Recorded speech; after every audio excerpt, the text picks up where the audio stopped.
आज की तारीख है 15 जनवरी। देश के पूर्व प्रधानमंत्री ने देश की आजादी के बाद एक बैठक का आयोजन किया, जिसमें सारे नेता और आर्मी ऑफिसर मौजूद थे। मीटिंग इस बात के लिए थी कि आर्मी चीफ किसे बनाया जाए। पंडित नेहरू ने कहा कि मैं समझता हूँ कि हमें किसी अंग्रेज को इंडियन आर्मी का चीफ बनाना चाहिए, क्योंकि हमारे पास सेना को लीड करने का एक्सपीरियंस नहीं है। सभी ने नेहरू का समर्थन किया, क्योंकि किसी में भी नेहरू जी का विरोध करने की हिम्मत नहीं थी। लेकिन अचानक एक आवाज आई, मैं कुछ कहना चाहता हूँ। पंडित नेहरू ने कहा कि आप जो कहना चाहते हैं कहिए। उस व्यक्ति ने कहा, हमारे पास तो देश को भी लीड करने का एक्सपीरियंस नहीं है, तो क्यों ना हम किसी ब्रिटिश को भारत का प्रधानमंत्री बना दे। सभी लोग शांत हो गए। नेहरू ने पूछा कि क्या आप इंडियन आर्मी के पहले जनरल बनने को तैयार है। उस इंसान को एक बहुत अच्छा मौका मिला था कि वो चीफ बनते, लेकिन उन्होंने कहा कि सर, हमारे बीच में एक ऐसे व्यक्ति है जिसको ये जिम्मेदारी दी जा सकती है। उनका नाम है लेफ्टिनेंट जनरल करियप्पा। वह आर्मी ऑफिसर जिसने आवाज उठाई थी, उनका नाम था लेफ्टिनेंट जनरल नाथू सिंह राठौर। और इस तरह के.एम. करियप्पा इंडियन आर्मी के पहले जनरल बने। के.एम. करियप्पा का जन्म 28 जनवरी 1899 में कर्नाटक में हुआ था।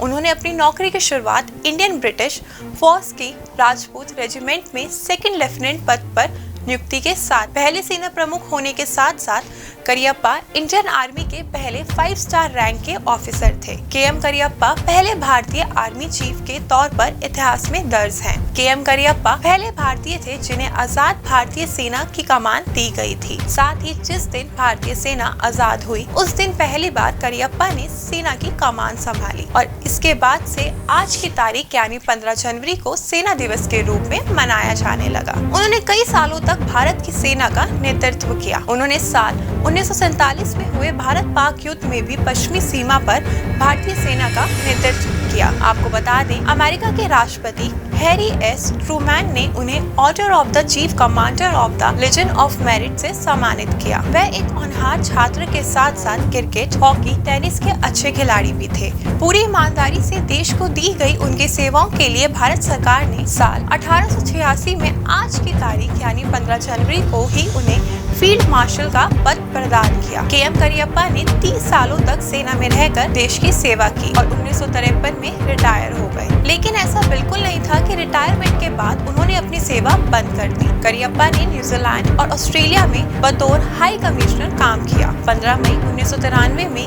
के.एम. करियप्पा पंचतत्वों में विलीन हो गए। दोस्तों, आइए अब आखिर में जानते हैं देश और दुनिया की आज की तारीख यानी 15 जनवरी की अन्य महत्वपूर्ण घटनाओं के बारे में। आज के ही दिन 1965 में भारतीय खाद्य निगम की स्थापना हुई थी। वहीं 1975 में पुर्तगाल के अंगोला की आजादी के लिए समझौते पर हस्ताक्षर किए थे। साथ ही 1988 में भारत के पूर्व गेंदबाज नरेंद्र हिरवानी ने ऐतिहासिक उपलब्धि हासिल करते हुए वेस्टइंडीज के खिलाफ अपने पहले टेस्ट मैच में ही 16 विकेट लिए थे। साथ ही 1988 में भारत के पूर्व गेंदबाज नरेंद्र हिरवानी ने ऐतिहासिक उपलब्धि हासिल करते हुए वेस्टइंडीज के खिलाफ अपने पहले टेस्ट मैच में ही 16 विकेट लिए थे। वहीं आज के दिन ही 2008 में प्रधानमंत्री मनमोहन सिंह की चीन यात्रा के दौरान भारत चीन सीमा विवाद पर बातचीत की गई और उत्तर प्रदेश की मुख्यमंत्री मायावती ने गंगा एक्सप्रेसवे परियोजना का शिलान्यास किया।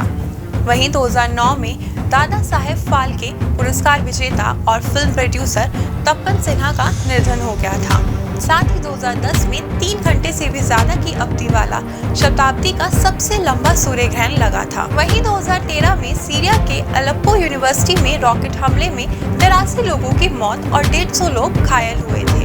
साथ ही 2016 में पश्चिम अफ्रीकी देश बुर्किना फासो में ओगाडोंगो के होटल में आतंकवादी हमले में 28 लोगों की मौत और 56 लोग घायल हुए थे। दोस्तों, अगर आपको हमारा ये वीडियो पसंद आया हो तो इसे अपने दोस्तों के साथ भी जरूर शेयर करें और अगर आपके पास हमारे लिए कोई सवाल है तो उसे कमेंट में लिखकर हमें जरूर बताएं।